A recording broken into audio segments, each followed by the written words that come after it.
할렐루야. 오늘 말씀은 이제 예수님은 누구이신가, 죽은 나사로를 살리신 이 사건을 통해서 예수께서 부활이요 생명이다 라고 오늘 본문은 말씀하고 있습니다. 우리가 이미 알던 대로 세례 요한의 증거인 세상 죄를 지고 가는 하나님의 어린 양은 바로 생명을 주시는 분, 우리에게 생명이 되고 죽은 자를 살리시는 생명의 주요 부활의 주인이다 라고 말하고 있습니다. 여러분, 부활이라고 하는 것은 사실 온 인류 역사상 예수님 이외에 단 한 번도 일어나지 않은 사건입니다. 사람이 죽었다가 살아나는 소생하는 일은 있지만 부활하는 일은 예수님 이외에는 없습니다. 소생과 부활의 차이점은 뭐냐면은, 소생은 죽었다가 이틀 만에 3일 만에 혹시 살아나는 사람이 있죠. 나사로처럼 4일 만에도 살아날 수 있고, 이렇게 사람이 살아나지만 그러나 그는 또 죽습니다. 나사로는 얼마 후에 또 죽었어요. 몇 년을 더 살았는지 우리는 알지 못하지만 인류의 역사의 긴 시간을 볼 때 나사로가 죽었다가 다시 살아나서 다시 죽은 기간은 점의 점도 안 될 것입니다. 지금까지의 수많은 사람들이 죽었다가 또 살아난 그런 많은 사람들이 있지만 그러나 또 죽어요. 우리도 우리 인생을 살면서 어떤 사람은 조금 빨리 가는 사람도 있고 어떤 사람은 조금 늦게 가는 사람도 있습니다. 그러나 그 시간이 10년을 더 살고 20년을 더 사는 그 시간이 어떠한 의미를 가지고 있는가?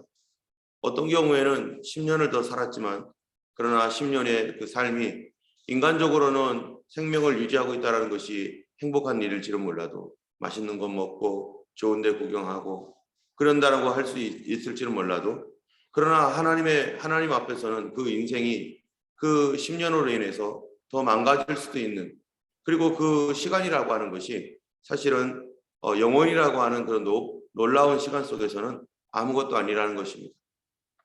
우리는 하나님께 영생을 부여받은 하나님의 백성입니다.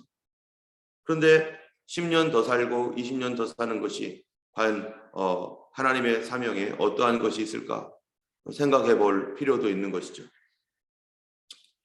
우리 주님께서 이 하나님의 은혜 가운데서 히스기야 왕은 15년이라는 세월을 연장받았습니다. 그가 육신의 질병으로 죽을 수 있는 그러한 그 질병에 상처가 심하여서 죽을 수밖에 없었는데 하나님께서 그의 생명을 연장시켜 주셔서 15년을 더 살게 되었죠. 그런데 15년을 더 산 이후에 일어났던 일들은 어떤 것인가? 그가 그로 인해서 너무 감사해서 좋아했는데 그가 가지고 있었던 모든 창고문들, 이런 모든 것들을 바벨론에서 온 사신들에게 다 열어주고 보여주고 하는 바람에 그 바벨론이 이 유대의 전력을 알게 되었고 나중에 그로 인해서 유다가 망하게 되었던 그러한 메시지가 이사야에게서 다시 나오게 됩니다. 우리가 무엇을 하는가, 더 생명이 얼마나 더 오래 사는가가 중요한 게 아니라 과연 하나님 앞에서 나의 생명은 무엇인가라는 것을 생각해 봐야 되는 것이죠. 성경의 창세기에 보면은 많은 사람들의 족보가 나옵니다. 아담이 살고 죽고 에녹도 누구도 다 살다가 에녹은 그냥 올라갔죠. 많은 사람들이 살았으나 살고 태어나고 죽고 그 수많은 사람들의 인생이 태어나고 죽고 그러다가 창세기 12장에서부터는 아브라함 얘기가 나옵니다. 바로 하나님 눈앞에 아브라함은 쓸 것이 많은 사람이었죠.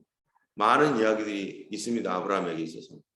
그러나 어떤 사람은 올해 900살을 살고 거의 1000살 가까이 살았지만 몇 살까지 살다 죽었다라고 하는 말밖에는 없어요.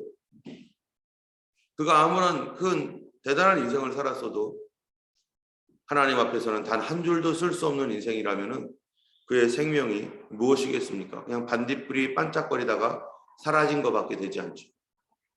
우리가 이 땅에 살면서 참으로 무엇을 위해 살 것인가? 오래 사는 것이 과연 좋은 것인가?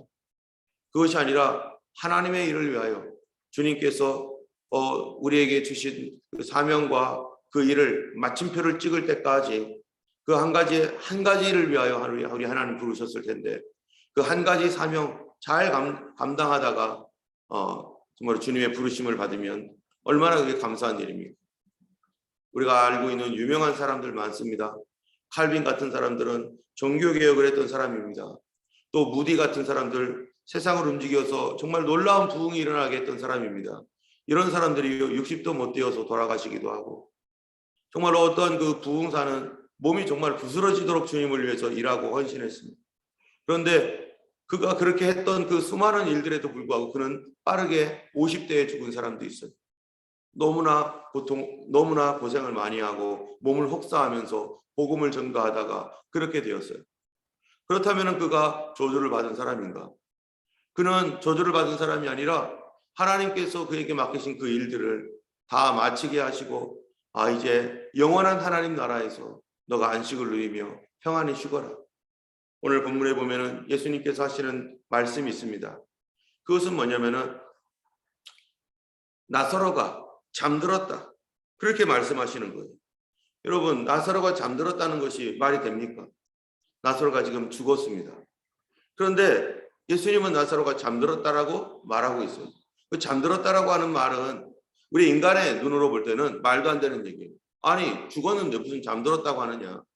사람들이 못 알아들으니까 예수님이 나사로가 죽었느니라. 그런데 예수님은 이 말을 쓰기를 원하지 않았지만 사람들이 못 알아들으니까 쓰신 거예요.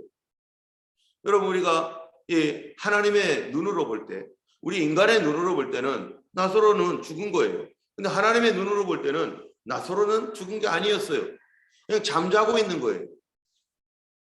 우리의 눈으로 보니까 그런 거예요. 예전에 어떤 이 동영상을 하나 봤는데 그 강아지가 개가 있는데요. 이 개는 늘 주인을 늘 따라다녔던 개 같아요. 근데 이 주인이 뭐를 하냐면 골프를 잘 치는 그 주인이셨던 것 같아요. 근데 늘 걔가 그 주인이 골프 치는 데를 따라다닌 것 같은데 그래가지고 골프를 땅 치면은 강아지가 막 쫓아가지고 골프공을 딱 물고 오고 뭐 이런 거 했던 것 같아요. 그런데 이 TV로 저 큰 TV가 있는데 이제 누군가가 이제 골프채를 가지고서 이렇게 해가지고 땅 치는 어떤 그런 그 장면이 있어요. 그러니까 동영상을 보면서 강아지가 이렇게 이제 막 누군가가 치니까 저거 공 물어와야지. 이 TV 앞에서 그걸 보면서 내가 공 물어와야지 생각을 하고 있는 거예요. 꼬리를 살랑살랑 흔들면서. 그래가지고 이 사람이 땅 쳤어요. 쳤더니 쭉 공이 분명히 나갔는데 어디 갔지 공이? 강아지가 이러는 거예요. 어떡하냐면 이렇게 하다가 기다리고 있다가 공을 땅 쳤어요.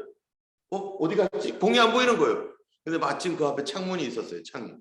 그 앞에는 또 들판이 있었고 푸르른. 그래서 강아지가 저쪽으로 나갔나 해가지고 거기를 또 가가지고 보더니 없어요. 그 다시 돌아오는 거예요. 어디 갔지? 우리는 알죠. 아니 그건 TV라고 TV니까 그 공이 어디 갈 리가 없지. 그건 TV일 뿐인데 강아지는 그거를 TV라고 인식을 못하는 거죠. 자기는 땅 치면은 공이 분명히 나가야 되는데 분명히 나가야 될 공이 없는 거예요. 사람이 보는 눈과 강아지가 보는 눈이 다르죠. 사람은 그걸 다 알아요. 그건 TV야. 근데 강아지는 그거를 인식을 못하는 거예요. 한번 어떤 사람이 큰 거울을 놓았습니다. 사람들은 지나가면서 뭐 이렇게 얼굴도 이렇게 하고 막 이제 뭐 좀 옷도 이렇게 매무새를 이렇게 맞추고 그러잖아요. 사람은 다 그러죠. 근데 강아지가 지나가는 거예요. 강아지 어떻게 하죠? 자기 아닌 줄 아는 거죠. 자기가 비춰졌는데 이게 자기가 아닌 거예요. 그러니까 나랑 비슷한 것이 있으니까 하면서 막 이렇게 막 싸우려고. 그러니까 저쪽에서도 막 같이 막 거리고 있잖아요. 그러니까 막 짖다가 막 이러다가 그러다가 이 주인이 이렇게 데리고 가니까 쫄래쫄래 따라가는 거예요. 강아지는 그게 뭔지를 모르는 거예요. 인식이 없어요. 하나님의 바라보시는 눈과 사람의 보는 눈이 어떻겠습니까? 다릅니다. 우리는 이거를 보고 통곡하며 울며 어찌할 바를 모르고 어떻게 해야 되느냐 하면서 막 그러지만 하나님께서는 그분의 눈으로 볼 때는 그것은 옮긴 것뿐이고 그것은 단지 화면일 뿐이고 그것은 잠들었을 뿐이에요. 근데 우리의 눈으로 볼 때는 그게 모든 것이 사라진 것처럼 느껴진다는 것입니다.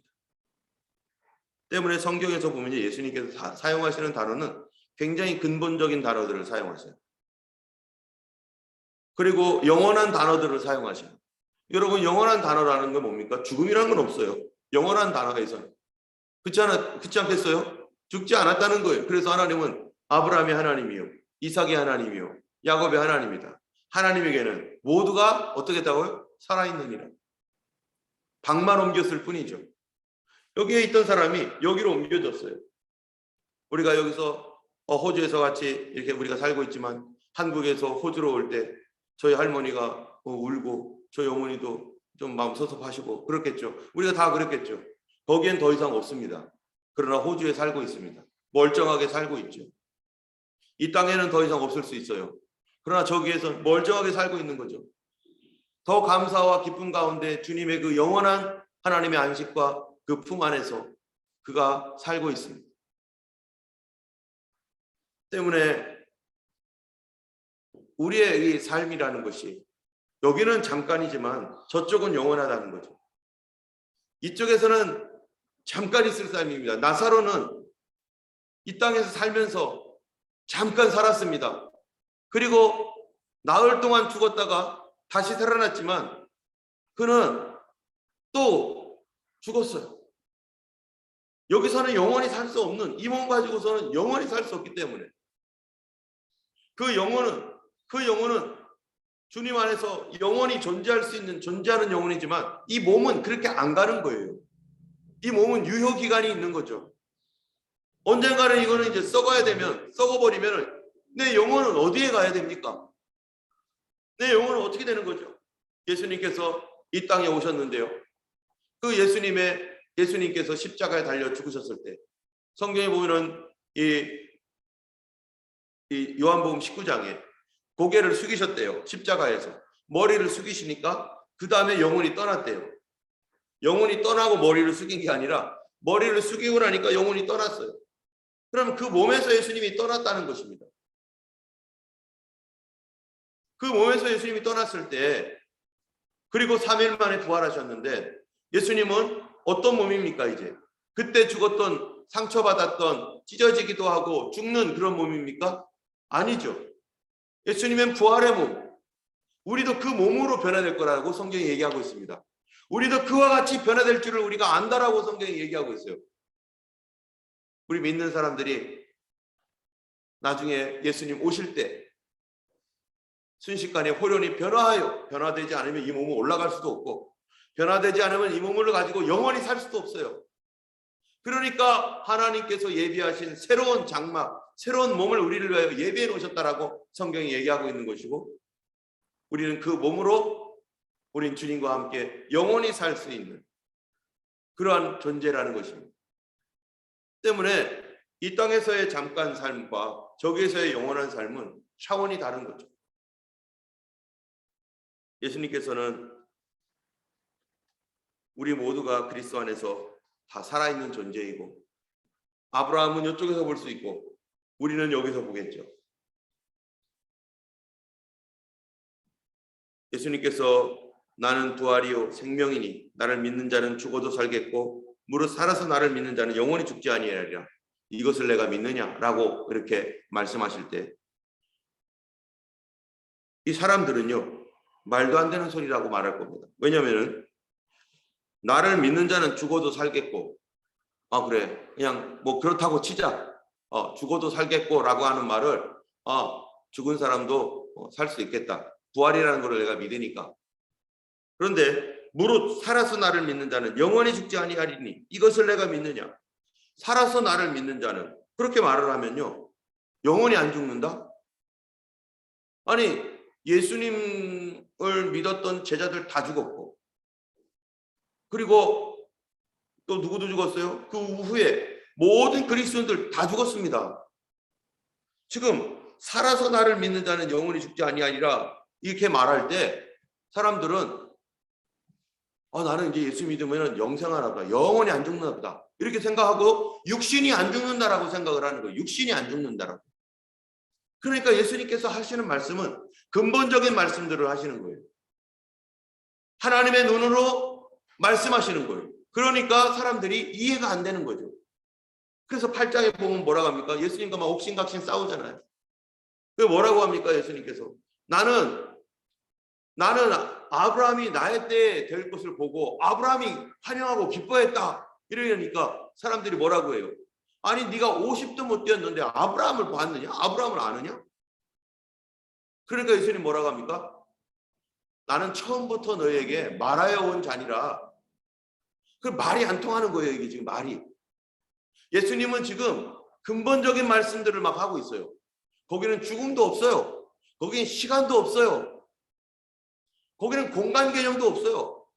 막 근본적인 말씀을 하니까 이 땅에 있는 이 인간적인 눈으로 바라보는 우리 입장에서는 이해가 안 되는 거예요. 심지어 예수님이 뭐라고 합니까? 내 살을 먹고 내 피를 마시지 않는 사람들은 영생이 없느니라. 내 살을 먹고 내 피를 마시는 자는 영생이 있다. 막 이렇게 얘기하니까 사람들이 어떡합니까? 예수님 다 압니다. 이거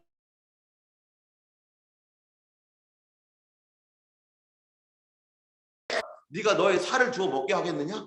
그러니까 뭐 이게 무슨 식인종도 아니고 이게 어떡하는 거냐 하면서 그 주변에 왕창 모였던 사람들이 어떡합니까? 다 떠나갑니다. 떠나가라고 예수님께서 이 말을 하고 있는 거예요. 못 알아듣는 자는 떠나가라고 얘기를 하고 있는 거예요.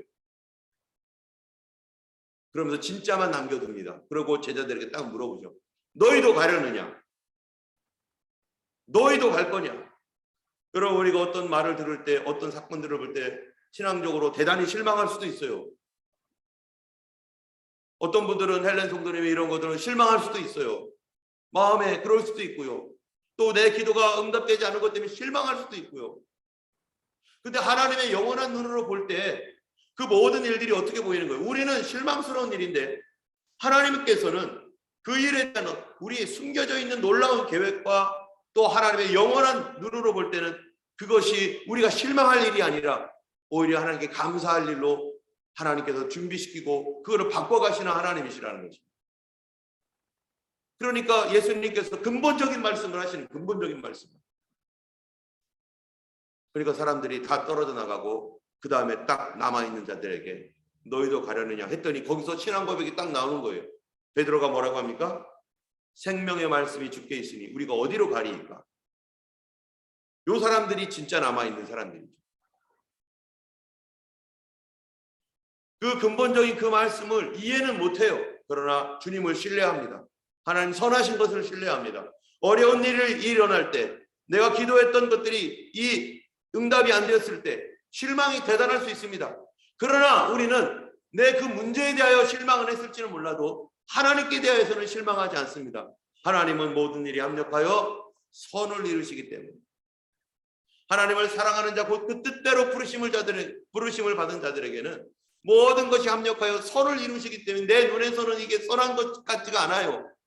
그런데 우리는 그 내 눈앞에 있는 이 선하지 않은 일에 대하여 실망하지 않고 또 그래도 일어나서 기도하는 것은 하나님은 선하시고 하나님은 의로우시고 하나님이 하신 모든 일이 의로우시고 그 일들을 통해서 결국에는 하나님의 뜻이 이루어질 것이고 모든 사람들의 구원이 일어날 것이기 때문에 그렇습니다. 때문에 우리는 어떠한 상황 속에서도 우리가 원망하는 삶을 살지 말아야 될 것입니다. 이스라엘 백성들은 어땠습니까? 출애굽을 봤을 때 그들이 구름과 불기둥 놀라운 기적을 봤습니다. 구름기둥 불기둥의 놀라운 기적을 보면서 홍해 앞에 섰습니다. 그런데요, 그들이 언제부터 구름기둥 불기둥을 보았습니까? 에담 광야에서부터 하나님의 구름과 불기둥이 인도를 했어요. 홍해 건너기 전부터. 그런데 홍해 앞에 딱 왔는데 구름과 불기둥이 자기들 눈앞에 있어요. 놀라운 기적이 지금 일어나고 있어요. 그런데 홍해 앞에 딱 다다라니까 저쪽에서 누가 와요? 이 이집트 군대가 막 쫓아오는 걸 보니까 자기 눈앞에 구름과 불기둥이 보이고 하나님의 임재하시는 역사가 보이지만 그들은 당장 뭐라고 합니까? 우리가 언제 이집트에서 나오자고 했었느냐? 당신들이 우리를 여기에 이끌어 가지고 우리가 여기서 죽는다. 너희들 때문에 죽는다 하면서 원망하기 시작하는 거예요. 모세를 막 원망하기 시작하는 거예요. 그때는 하나님이 뭐라고 하지 않습니다. 그리고 모세는 엎드려 기도합니다. 하나님 어떻게 하면 되겠습니까? 결국 하나님께서 지팡이를 가리켜서 홍해를 갈르라 해가지고요. 홍해가 갈라지니까 거기 싹 지나가잖아요. 원망했던 원망이 쏙 들어갔죠. 그런데 원망 안 합니까? 마라의 쓴물 앞에서 또 원망하는 거예요. 그럼블링. 어쩌고 저쩌고 하면서 막 원망하는 거예요. 거기서 나무 던져가지고 단물 만드니까 어떻게 됩니까? 원망 쏙 들어갔죠. 그러다가 가다가 뭐예요? 음식이 다 떨어졌어요. 먹을 게 없어졌어요. 또 원망하기 시작하는 거예요. 줄여 죽는구나. 조금 있으면 돌을 던져 죽이려고 하겠다 할 정도로 막 원망을 하는 거예요. 하늘에서 비와 같이 만나가 내리고 메추라기 내리니까 원망 쏙 들어갔죠. 또 가다가 르비딤 앞에서 또 어떤 일이 생깁니까? 목이 말라가지고 또 물이 없는 거예요. 물이 다 떨어졌으니까. 그러니까 또 원망합니다. 그럼블링 하면서 막 원망하니까 하나님께서 바위를 싹 갈라버렸죠. 그 물이 펑펑 나오죠. 그러니까 원망 쏙 들어갔죠. 그 다음부터는 원망을 안 해야 되는데 이런 기적을 보면서도 시내산을 통과해가지고 모압 땅까지 갈 때 계속적인 원망. 이게 원망이 죽을 때까지 안 끝나는 거예요. 왜 그들이 40년을 이렇게 헤매야 됩니까? 원망 때문입니다. 원망하는 습관. 당신 때문에 그래. 누구 때문에 그래. 이런 원망하는 습관. 저도 마찬가지인 것 같아요. 하나님의 놀라운 기적을 보고 정말로 신기한 일들을 만나고 그래도 또 어려운 일 당하면 무섭고 원망하고 누구 때문이라고 생각하고 그때 그 사람이 그렇게만 안 했어도 라는 그런 생각하면서 하나님을 바라보지 않고 상황과 사건이 잘못된 것만 바라보면서 하나님의 그 놀라운 그 섭리를 보지 못하는 우리 눈. 매일매일마다 하늘에서 만나가 떨어져도 또 원망하고 있는 거예요. 하나님의 기적이 불과 구름 기둥이 내 눈앞에 보이고 지금 오늘 아침에도 만나를 먹었고 메추라기를 먹었고 도저히 살 수 없는 환경에서 지금 그렇게 살아가고 있는데도 기적이 일상화되었는데도 그거를 당연히 여기고 원망의 마음을 없애지 않습니다. 그러니까 40년 동안 계속해서 그곳에서 뭐를 다뤄요? 하나님은 원망하는 것. 그게 끊어질 때까지 하나님께서 계속 다루는 거예요. 나중에 어떻게 됩니까? 이스라엘 백성들이요. 처음 세대 다 죽고 그 다음에 요단강 앞에 다시 섭니다. 제2세대가 요단강에 섰어요. 그리고서 요단강 물이 철철철 넘치고 있습니다. 그때 그들이 하는 말이 뭡니까? 원망합니까? 원망 안 합니다. 아니 왜 하필 이게 요단강 물이 철철 넘칠 때 왔냐고, 왜 하필 이때냐고 이렇게 원망하는 게 아니라 뭐라고 해요? 여호수아시여 말씀만 하옵소서. 우리가 건너가겠나이다. 만약 여기에 대하여 딴지 걸고 원망하거나 그런 사람이 있으면 우리가 처리하겠나이다. 명령하세요. 더 이상 사건과 문제를 보면서 원망하는 게 아니에요. 그 사건과 문제 속에 역사하실 하나님, 놀랍게 일하실 하나님을 기대하면서 하나님을 신뢰하는 믿음으로 그들이 그렇게 여호수아에게 헌신합니다. 그럼에도 불구하고 또 가면은 또 연약한 인간이에요. 여러분, 이런 몸으로 우리가 영원히 산다면 어떻게 되겠어요? 이게 이 몸이 안 죽고 영원히 산다면 천국에서도 영원히 원망하며 살 거예요. 아마 영원히 불평하며 살 거예요. 왜? 육신의 정욕, 안목의 정욕, 이생의 자랑이 있으니까. 이 몸으로는 하나님 나라에서 주님과 함께 못 삽니다. 그러니까 하나님께서 내 영혼은 거듭나게 하셔서 성령으로 거듭났지만 내 몸은 이것도 거듭나야 되는 거예요. 이 몸도. 이 몸이 거듭나려면은 옛사람이 죽고 새사람이 되는 것처럼 이 몸이 거듭나려면은 내 몸이 죽고 하나님 주신 새로운 몸, 하늘의 신령한 장막으로 변화되지 않으면 안 되는 것입니다. 우리 영혼은 이미 예수께서 그분의 성령으로 죽여놓으셨어요. 옛사람을 죽여놓으셨어요. 우리가 이렇게 분노하고 미워하고 여전히 불신앙 가운데 살아가는 이유는 뭐 때문이고 내 영혼이 그런 게 아닙니다. 누가 그러고 있는 거예요? 하나님의 사람은 죄를 짓지 않는다라고 얘기하고 있잖아요. 그 사람을 누구를 말하는 겁니까? 내 이너빙, 내 안에 있는 내 영혼, 거듭난 내 영혼은 그러지 않습니다. 죄를 지을 수가 없어요. 근데 내 몸이, 이제는 내 몸이 내 영혼과 상관없이 자꾸 육신적인 것들로 계속 지배를 하려고 하니까, 그래서 오호라 나는 곤고한 사람이로다. 누가 나를 이 사망의 몸에서 건져내랴. 괴로워하는 거예요. 그러면서 사도 바울이 로마서 8장에 그러므로 요한서 7장 마지막 절에 그러므로 내가 한 법을 깨달았노니 내 마음으로는 하나님의 법을 내 육신으로는 죄의 법을 섬기노라 하면서 할렐루야 한 거예요. 왜 할렐루야 할까요? 내 마음으로는 내 영은 하나님의 법을, 내 몸은 육신의 법을. 내 영은 거듭났기 때문에.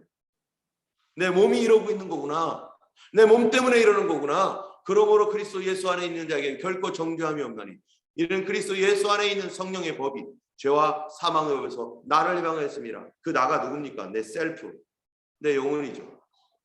내 몸은요 아직 해방 안 됐습니다. 내 몸이 해방되지 않았기 때문에 주님께서 해방되는 날이 언제예요? 이 육신의 몸이 죽은 날. 그리고 주께서 우리를 위하여 예비하신 새로운 몸이 고린도 전서 5장에 보니까 땅에 있는 장막집이 무너지면 하늘에 있는 새로운 사람이 이 사람이 만든 게 하나님께서 지어주신 새로운 장막이 기다리는 줄을 우리가 안다. 그 몸은요 분노하거나 미워하거나 원망하지 않는 내 영혼과 같이 그거를 위해서 다시 하나님 나라에서 마치 어린아이가 태어날 때 몸과 영혼을 함께 가지고 태어나는 것처럼 우리가 하나님 나라에서 거듭난 영혼이 우리의 몸을 가지고 신령한 몸으로 태어나듯이 그렇게 태어나게 되는 거죠. 그리고 이 땅에서 우리 하나님께서 우리를 다스릴 것입니다. 마지막 때 우리는 어떠한 상황 속에서도 우리 하나님께서 하시는 그 모든 일들이 선하시고 우리의 눈으로 볼 때는 이렇게 보이고 저렇게 보이고 그 비하인드를 모르기 때문에 우리는 그렇게 하지만, 그러나 하나님은 선하신 하나님이시고 그 모든 것들을 합력하여 선을 이루실 것이고 그런 일들을 나중에 하나님께서 클리어하게 보여주실 때 우리가 감탄하게 될 것이고, 여러분 성령의 인도함을 따라 산다는 게 뭡니까?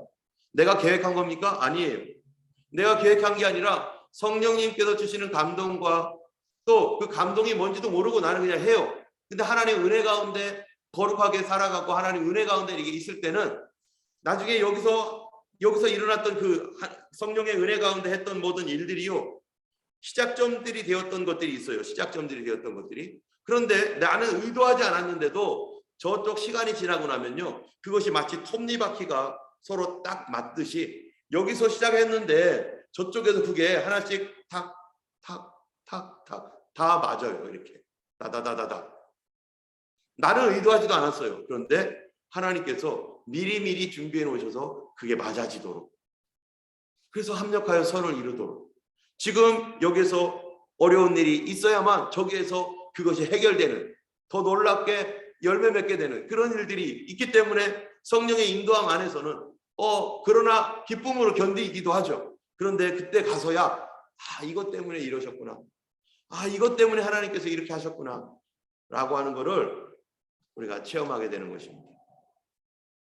우리 하나님의 영원한 눈으로 바라보는 그 하나님의 메시지와 말씀들을 우리가 보면서 우리도 영원한 눈으로 볼 수 있는, 그 하나님의 나라에서의 보는 그런 눈으로 우리가 볼 수 있는 그러한 그 믿음의 눈, 그게 믿음의 눈이죠.